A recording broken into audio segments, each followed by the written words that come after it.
Az idei tanévnyitó rendezvényünket megtiszteli jelenlétével és gondolataival Paul Romer Nobel-díjas közgazdász is. And now let me switch to English.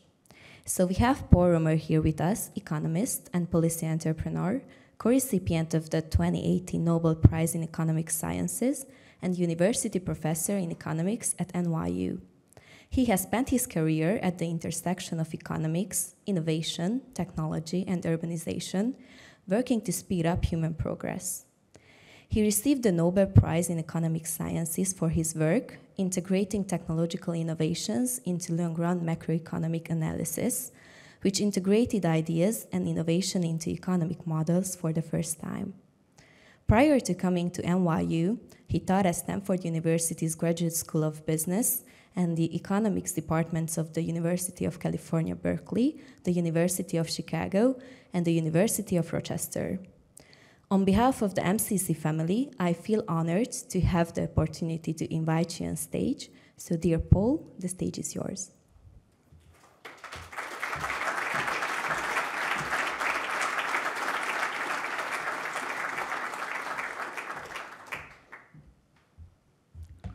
Thank you. To the officials, the staff, the students, the friends of MCC, let me say that it's a great pleasure to be here, and I appreciate very much the chance to have my first visit to Budapest, my first time to see the Volga, and the first time ever that my wife has said, "Oh, you're going to Budapest? I'll come along." I go on a lot of trips, and she's never said that before. She's doing research on monarchy in the late 19th century and is particularly interested in Queen Elizabeth. And so we spent the morning at Gödöllő, if I've said that correctly. So it wasn't just my company that induced her to come, but thank you for inviting me on a trip where she would come. The focus of my talk today is this concept of progress that was the basis for the prize that I received and is the central element in the lecture that I gave on winning the prize. And if you're interested in seeing that lecture, it's available on my website. It was something I put my heart into. The gist of that lecture was that ideas make growth possible. And in so doing, they transform what it means to be human. In the absence of ideas, back in the Pleistocene, other people were a threat to us, or were a threat to our group. We coalesced into groups to protect ourselves from other groups of people and to take advantage of other groups of people. We were fighting over scarce objects like patches of ground where food was available. So nothing about having more people was beneficial in that world. There was a fixed amount of these patches of the food. The more people there were, the less there would be per person. So we evolved a psychology that is one of group defense and a suspicion of others. But we at least had a kind of social instinct that we used to work together to defend ourselves. And the challenge in modern life is to use those tendencies we have to be pro-social to extend them as widely as possible so that the group we think of as us that's opposed to them, that group of us becomes bigger and bigger.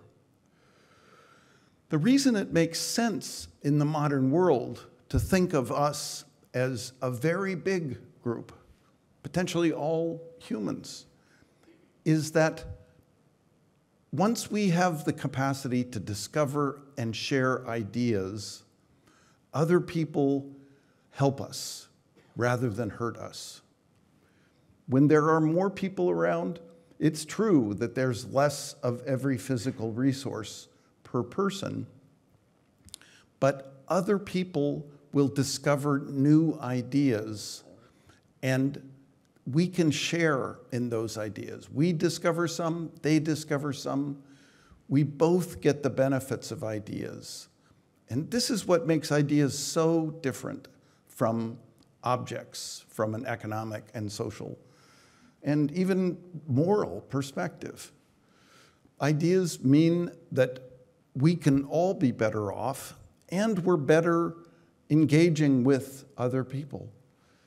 And so we can pursue a path of human progress that is more charitable without sacrificing anything for ourselves, which is more open, which is more accepting of others. So ideas have a profound impact on what it means to be human and what our future can be like. But today, what I want to focus on are some practical details associated with delivering on this possibility. We discover ideas, and I'll come back and give you some examples if you're wondering what do I mean by an idea. But we discover ideas, and this is, of course, a very important part of the process that leads to progress. But there's more involved. Once I see something or know something, have discovered something, I can't share it. Others can't benefit from it unless I can codify it and then copy that codified message, give it to others. So I want to talk, at least in passing, about the importance of paying attention to codifying what we learn carefully so we can share it. And then, just because I receive a message from someone else, it doesn't mean I will trust that person. It doesn't mean I'll believe what that person tells me. So we have to think about, if we're sharing valuable discoveries, how do we know that we can trust what other people are telling us? And then finally, a point I won't really elaborate on today, but one that's worth keeping in mind, is that the government serves a very important function for all of us. There are some ideas that would actually be harmful if we pursued them. And some of those ideas can actually be profitable for some people to pursue, even though they do net harm to society. They leave the total smaller, even though the people pursuing those ideas themselves can benefit. So we need a mechanism where, acting on our behalf, the government sometimes says, no, this idea you cannot pursue because it will do harm. Go find an idea that will be beneficial to everyone. So these are the practical details that we need to take account of in delivering on the potential for discovery and sharing of ideas, to generate progress, and to make us give us the capacity to take advantage of the presence of others. Now, I think I've covered this already, but I'll say it again, that the big distinction in economics is between objects and ideas. So an object would be something like a bottle of water, and I can drink it or you can drink it, but we can't both drink it. There's a fundamental tension between what's good for me and what's good for you in the world of objects. But in the world of ideas, here's a way to clean water, or here's an idea about how to produce drinkable, safe water from water that was unsafe. That idea, if you can copy it, can be shared with everyone. And if they trust you and can confirm that it's a good idea, they can get benefit from it just as you can. Moreover, we live in a world which is fantastically complicated, full of possibilities that have yet to be explored. So there will always be new things that we can discover, new things that we can share with others, things that they can discover and share with us, and make us all better off. So what do I mean by an idea? An idea, a good example of an idea is a recipe or a process, a formula, something you can do with existing objects and turn those objects from their initial state into some other kind of object which is more valuable. So in the example I've put on the slide, humans centuries ago learned that if we took iron, which we could refine from iron ore, but if we combine iron with carbon, we can produce steel, which is worth much more than the iron is worth by itself or the carbon is worth. So it's the ideas that tell us how to combine iron and carbon that produce the increase in value. And it's that process, using ideas to transform physical objects, to make them more valuable, that's at the heart of what we refer to as value creation in a modern economy.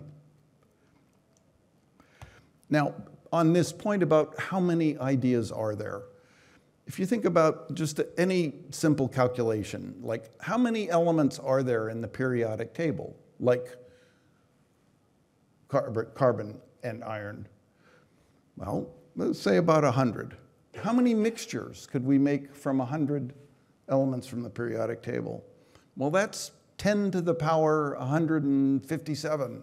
It's 1 followed by 157 zeros.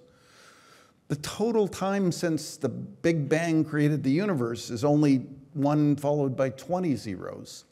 So we can't possibly have tried all the things like combine carbon and iron to make steel. We can't possibly have tried all of those things. And there will always be more for us to discover. In the 1980s, there were some people working in Switzerland who found that if they combined copper, barium, yttrium, and oxygen, they could make what's known as a high-temperature superconductor. Superconductors are fantastically beneficial in our use of electricity and in making magnets and open up all kinds of possibilities. High temperature in this case refers to something where that becomes a superconductor at negative 180 or something degrees. So high is relative to other superconductors, which had to be even colder. But there are now technologies that firms are pursuing that use these superconductors. So it might seem like, well, there are all of those many mixtures, but really we must have found the valuable ones. Well, as of the 1980s, we found a new one that's still being put to use. We're just now figuring out how to put it to use. Now, if you were paying attention to news reports, you heard that there was a new superconductor, a room temperature superconductor that was developed in South Korea. This would have been fantastically important if it had been true, but the people who had produced this wrote down in papers the formula they used or the process they used to produce it in a way that was hard to understand and follow. So it was difficult at first for other firms, other researchers to try and reproduce the results from South Korea. So they didn't solve this problem of communicating clearly, here's what you do to make this particular very special room temperature superconductor. When people finally figured out how to reproduce what they had done, they discovered that it wasn't a superconductor at all, at any temperature. So it's a reminder that for whatever reason, perhaps intentional, perhaps unintentional, perhaps they really believed it was a superconductor, but they were just too excited, too much in a rush. For whatever reason, people sometimes tell us things that aren't true. And we know that often they can tell us things that aren't true because unintentionally, because it will be good for them, but harmful for us eventually. So we have to take seriously this challenge of knowing how to establish trust to make the gains from sharing possible. Now, just to elaborate on this point about how we need to work collectively sometimes. Sometimes the truth about whether something is good or not emerges only slowly and only through an indirect mechanism. In the 1980s, there was a class of compounds called chlorofluorocarbons, or CFCs, which seemed very remarkable. They were safe. They could be used as the gas based on these chlorofluorocarbons could be used as in refrigerators, air conditioners. They could also be used to extinguish fires. There were home products like deodorant that had chlorofluorocarbons in the can. You could spray your deodorant on using the spray using the chlorofluorocarbons. Well, it turned out that chlorofluorocarbons, once scientists looked carefully, were destroying the ozone layer that protects life on Earth from dangerously high levels of ultraviolet radiation. So the government, first in the United States, under Ronald Reagan, said to the chemical companies, no, you can't keep selling chlorofluorocarbons. We know they're making a profit for you, but they're threatening life on Earth. You have to stop. And other countries joined in a treaty, and now there's a global ban on the manufacturing of chlorofluorocarbons. So we need to recognize that the truth of a statement like these are safe and beneficial is hard to establish. We can reach a consensus about the truth that might later prove to be wrong when new information comes in. And remember also that scientists are very valuable to us, not just when they discover something like the high temperature superconductors, but also when they discover something that is harmful that we need to stop doing. In each case, we can act on what they show us and then protect the things that we value about life on Earth. Now, the interesting thing about the story of the chlorofluorocarbons is that the companies at the time, faced with the prospect of a ban, said, you will not be able to sustain life as you know it without chlorofluorocarbons. With no refrigeration, with no air conditioning, you won't be able to survive. We'll lose the quality of life that we take for granted in the modern world. You won't be able to have deodorants. Not only you don't have air conditioners, you don't have deodorants to apply. Well, of course, those people were just making noise. They were saying things that weren't true. It turns out you can apply deodorant without using a spray. You can make it from a stick or from a gel and an applicator. We found a different way to provide deodorants to ourselves. And we found different chemicals that we could use in refrigerators and air conditioning. When we banned the chlorofluorocarbons, nobody even noticed a change in our lifestyle because there are so many possibilities and humans are so clever at discovering those new possibilities. So we need to be sure not to let those voices of pessimism to stop us from doing things like banning the chlorofluorocarbons. And every time they've told us in the past that it will be damaging, it will be destructive, it will be too costly, they've been wrong. We've always innovated our way around these difficulties. It's a little bit like, as Balazs was saying, people can respond, can meet these challenges when we set them as clear challenges to move ahead on. Now, this is perhaps beating a dead horse, but I worry sometimes that I'm not clear enough in my communication.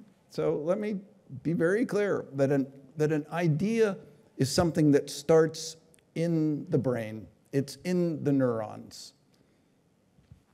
One of us might think that it's the chlorofluorocarbons that's causing the ozone to go away. They might do some experiments. They might create some evidence. They want to bring other people into that discussion, but they have to codify that idea in something like a text or a set of bits, an image perhaps, before it becomes shareable.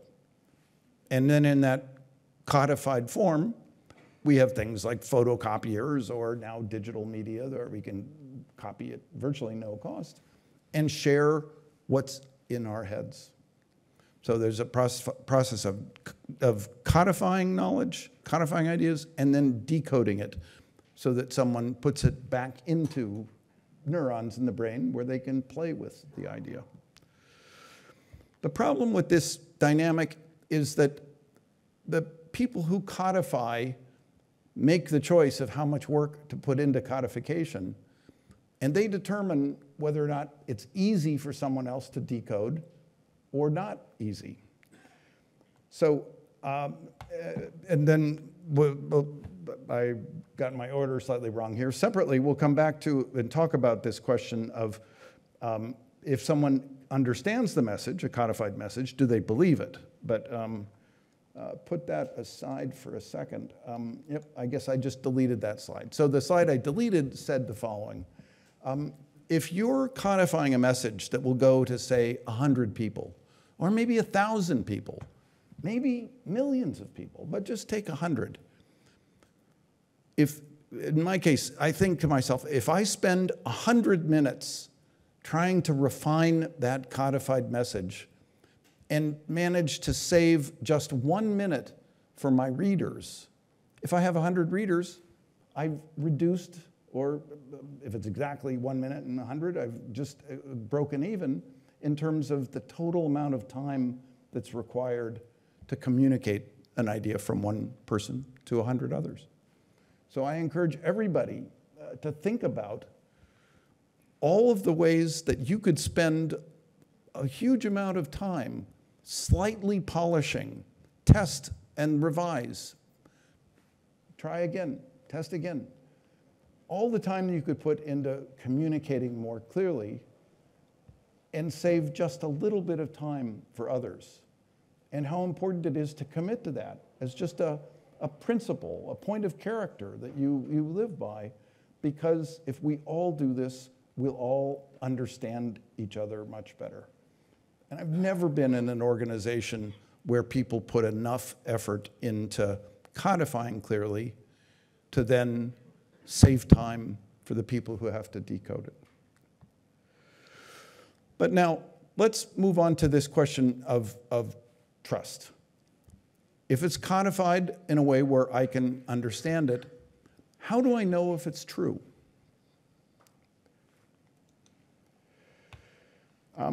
Now, I want to talk a bit more about the kinds of strategies for codifying that have worked in science, which is really the best case, really the best social system that humans have ever discovered for taking advantage of this possibility of sharing what we know and all benefiting as a result. One of the things that is a part of clear communication is abstractions. Things like those two categories I talked about in the beginning, ideas and objects. And at the level of abstractions, mathematics is often a key tool that we can use to define precisely what are the characteristics of an object compared to an idea that make them distinct. If you're familiar from math with the idea of a convex set, if you're not, don't worry, but if you are, objects are intrinsically related to convex sets. Ideas are intrinsically related to departures from convexity. And this has far-reaching implications. But the flip side of those kinds of abstractions is to use examples. Be specific. Talk about steel from iron and carbon. or the high-temperature superconductors. And what I want to turn to next is to talk about the specifics of what would seem like maybe a trivial issue, like how do we clear forests? But the point I'm going to get to is that specifics are not just part of clarity that aids understanding. This alternation back and forth between abstraction and very specific examples is not just part of clear communication. It's the specificity that ultimately lets us build trust. So I have to get to that. But let's talk about forests for a minute. We often use these names to have agents in our little stories. One is Alice, because it's the first letter in the alphabet. Alice pays $300 to clear a hectare of forest by turning all the trees into chips and burying them. Now, Mallory, who is the stand-in for the bad guy in all these stories, just lets his forest burn down. And the rough numbers based on the cost of the social damage done from more carbon emissions is that a hectare of forest might cost $50,000 worth of damage if it were to burn. And if you've been watching the news from North America, you realize that burning forests, this is not just a problem in the Amazon now. We have forests that are burning all across Canada and the United States. Forests, in many cases, that we've replanted but have now, partly because of global warming, have become dry and are sources of more carbon and more pollution. So one message we need to remember is that when we look at the huge damage from something like carbon emissions and what we feel like might be huge costs of avoiding, say, the $50,000 of damage from somebody like Mallory, the cost can often be very small, just $300 to chip the trees instead of letting them burn. And there will be technologies that make it easier to chip the trees. If there's a demand, if the government encourages, rewards or people who chip or who punish people who burn, there will be a demand for machines that will chip trees, and then it will be $300 or even less to chip the trees. So let me show you an example of a mulcher that fits on the front of a machine and has blades that spin at a very high speed and will mulch, just chip up any wood in a forest these days. And let me show you another picture of a machine that takes in an entire tree trunk and then turns it into chips by processing it through this machine. Now let me get even more specific. If you go to the website for this company, which I just read about on the web, Moorbark, they have 10 different types of teeth that you can get for your chipper, for that head on the front of the machine, or the blades that run inside the machine that chips the trees. And lo and behold, one of those sets of teeth is made of high carbon steel, because high carbon steel, iron with a lot of carbon, turns out to be the strongest steel we make. So they sell teeth that are made from high carbon steel. That's the one they call Omega. But they also sell teeth that they call Werewolf, Gen 2, which are of a softer steel. Because it turns out you can sharpen with a file a softer steel, you have a sharper edge, and the Werewolf teeth will chip a clean log much more effectively, much quicker. The high carbon steel teeth are good if you're processing something like stumps that have rocks in them, which would quickly dull a sharp edge. And so they go through and they provide you information on their website about if you're doing if you're re-chipping material, if it's stumps, here are the different teeth to use. So when you hear about ideas and the idea economy, don't just think about AI or some software product. somebody had ideas about how do we chip up wood? How do we develop teeth that are working on these chippers? How do we develop teeth that are better for chipping different kinds of tasks? These are the nuts and bolts of the idea economy that helps us do all the different things that we do to have the quality of life that we have. But now think about the challenge of the researchers and the executives inside some company. Suppose the researchers send a message to the executives saying, we should make many different types of cutting tools because the type that's best depends on the material that they're processing. And then to customers, if you're chipping clean logs, use the sharpest cutters. But if you're not, if you're doing something like stumps, use the strong ones. There's all kinds of information like this on their website. So they're codifying things they've discovered about how to chip effectively and communicating it as messages to customers and even to others within the company. But now how do you know, how do the executives know if they can trust those researchers? Is it really worth the cost to us of maintaining this inventory of 10 different types of teeth for all these different purposes? And how do the customers know?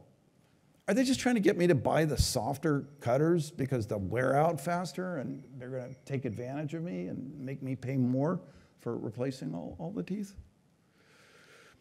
Every one of these messages depends on some degree of trust. And without trust, we can't take new ideas, like here's a way to chip trees in the forest. Here's a way to have teeth that work better for some applications, unless we can trust what people are telling us. Now here is my lost slide about the rule of 100, so we'll skip that. I don't know how it ended up there, but the point I want to turn to now is just that a complex message has many parts, and each recipient can only verify a few parts of one of these messages. So what we do is we selectively verify information that we get. We follow this rule that's referred to as trust but verify. We sample and check certain kinds of assertions, and then we form an estimate of the integrity of the person who's communicating with us. And if we find that what they've said isn't true, we drop them as people we rely on. In science, this is a hard drop, and it's permanent. If you're caught cheating on your data in a paper that you try and publish in science, your career is over. No one will pay any attention to you. And in the market, it can also turn out very badly. If you've got alternative suppliers of the chipping heads, if one has misled you, you switch, you go to the other one. Now, it turns out that insisting that we speak in very specific terms helps this process of verification and building reputations for integrity, because it's easy to verify very specific messages. And this is really the genius of science, that most scientific communication is about very specific, sometimes very narrow points. But it means that over and over again, people make assertions, others check them, people develop reputations for integrity, and then there's trust and effective sharing of important ideas. So you want to think of two kinds of intangible assets, not just ideas like a stock of knowledge, but also a reputation for integrity, because those who have a reputation for integrity are the ones that other people will listen to and who can succeed in the market, succeed in science, succeed in business. Now, again, to just drive this point home about specificity, suppose Bob, the researcher, says to management, lab tests show that the cutters that use a high carbon steel are stronger. So we should switch to it and start a marketing campaign that says, our cutters are the strongest, so buy from us. But contrast that with Alice, who does a field test and says, when we gave customers cutters created with Bob's new steel, they could process twice as many stumps per day, but with clean logs, their throughput was 30% lower. Now, who are you going to believe between Bob and Alice? Alice has given you some very specific measurements and is almost, asking you, tempting you, check what I'm saying. Bob was just saying, I know what I'm doing. These are the strongest ones. Trust me. Use my cutters. That kind of difference in communication is not just about communicating effectively information, but it's about watching for people who really want to build a reputation for integrity and let others check it, as opposed to people who may be trying to pull a fast one on you. So specificity helps in communication, and it helps build the trust, which then leads to reuse of valuable ideas.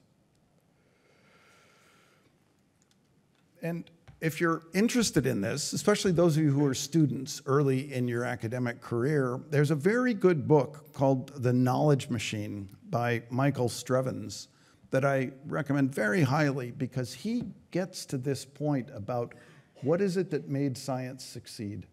Why have the last few centuries been so fantastically productive compared to the rest of human history? And it was because scientists developed a culture where integrity mattered, but also it was a culture that emphasized specificity in communication. Because if it was all just vague statements like Bob's, this is better, it's very hard to verify who's telling the truth and who's not. But it's the gradual accumulation of a repeated set of interactions that are very specific that let different people invest in a reputation for integrity. And reputations do something amazing. What economists call a reputational equilibrium.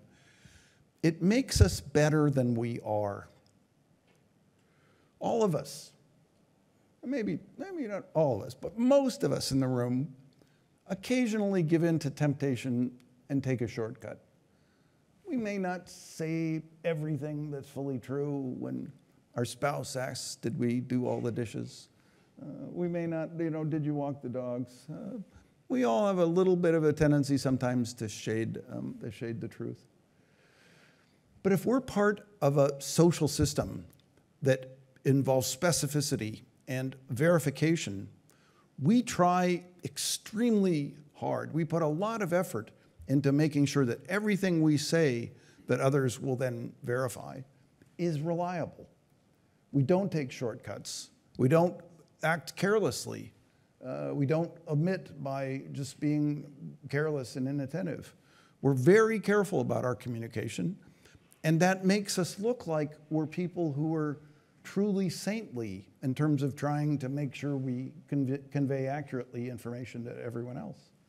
But our incentive to maintain our reputation for integrity makes us behave like people who are saints in terms of their commitment to honesty. So reputational equilibrium, when you can maintain it, makes us better than we are. And habit means that we internalize this. And I think in the history of the West, science actually created a model that set norms for all of societies about what it takes to be respected and trusted. And therefore, can we have a market system where people go buy things like teeth for cutters for chipping wood because they know that most firms will tell the truth because they don't want to risk an outcome where they lose their reputation for integrity and can no longer succeed in the market. Now, so that all sounds great. What about the modern tech sector? I think we have a serious problem in our tech sector. The kind of competition that has emerged that's associated with those non-convexities I alluded to about ideas means that we have the potential for outcomes where there's a single firm that dominates. It's what economists refer to as winner-take-all competition. This is because software has become so important in the production of everything, and software has this feature of just reusing it once you've developed it. If you're a firm, this gives you a big advantage if you've got more customers, because you can spend more developing the software, you can sell at a smaller price, you can get more customers, and you can then take over the whole market because you get to use that software when you develop it for every customer that you have. So as software has become a more and more important part of almost everything we do, we've shifted from markets where you have a choice between, I can buy the cutters from this firm or that firm.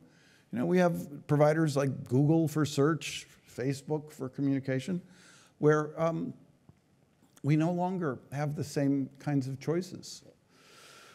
And the firms are desperately afraid that they will lose that race to become the biggest, and so they cut corners. They don't tell the truth. They know that they'll be found out later, but once they're the dominant firm, who cares? You can't decide, well, you misled me, you cheated me, I don't want to work with you anymore. When you find that out, it's too late. You don't have any alternatives. So I think for really the first time since the scientific revolution, we have major forces, corporate forces, and influential individuals who have built their careers and built their companies on dishonesty that will only be uncovered later when it doesn't matter. And I think this poses a very serious threat to the market as we know it, and to deeper questions about character, about how we communicate with each other, how we operate socially, how we operate politically. So I think we need to think hard as citizens, how do we limit the emergence of a whole new ethic where winning is all that matters, where fake it till you make it is a successful business strategy? How do we protect this wonderful reputational equilibrium that I talked about before? I think this is why antitrust is now a much more urgent problem than it ever was in the past. Because we're not just risking prices for goods that are higher because a monopolist is charging us something higher. We're risking something about the fundamental ethical and moral foundations for society.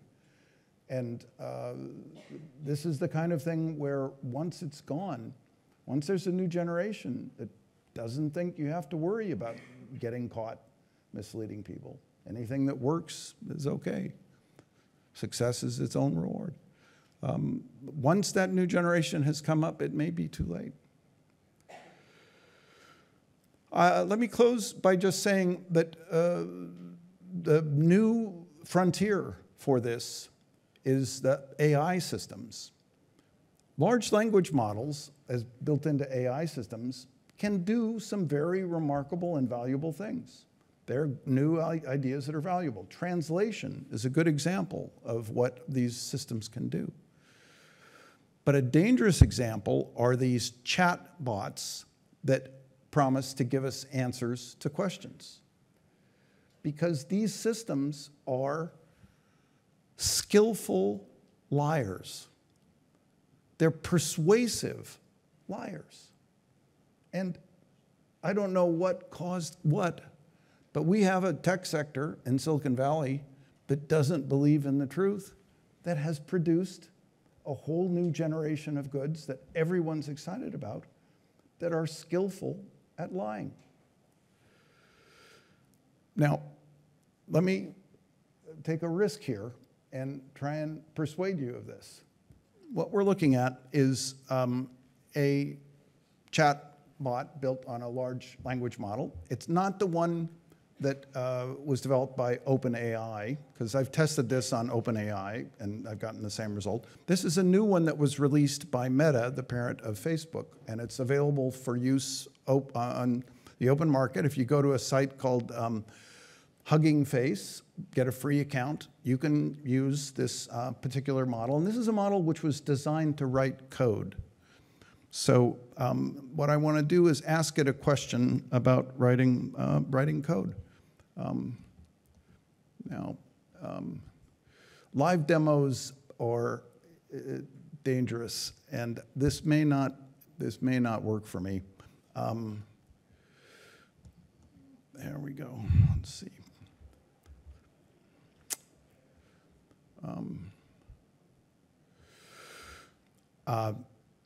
I may take too long, so let me just tell you what I did. This was just yesterday. I put in a question to this model. I said, use the pathlib module in Python to copy a file.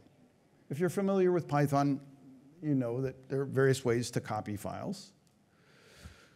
This bot gave me a very detailed answer about how to use the copy command from pathlib, very persuasive, but there exists no copy command in the pathlib module. I know that.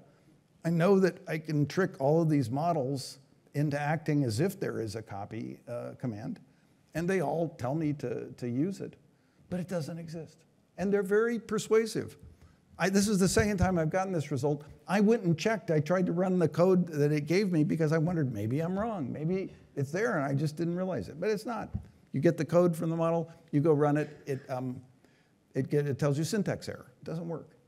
So even though it talks as if it's a knowledgeable person and writes persuasively, these models can give you answers that are totally false. And the people who've developed these models showed no concern about this. They didn't act like scientists saying, well, God, our reputations will be mud if we produce something that does that. Let's just stick to translation where we're good at it. I think it tells you something about the mindset in Silicon Valley. They didn't even care. So they add a disclaimer now. You know, don't be careful about this. What we tell you might not be true, but it's just baked into these products. So to conclude, communication, sharing ideas is the key to progress. It's the key to successful firms. But we have to communicate clearly with each other, and we have to trust each other. And people can get ahead by misleading us for a while, and unfortunately, sometimes they can end up in an entrenched position.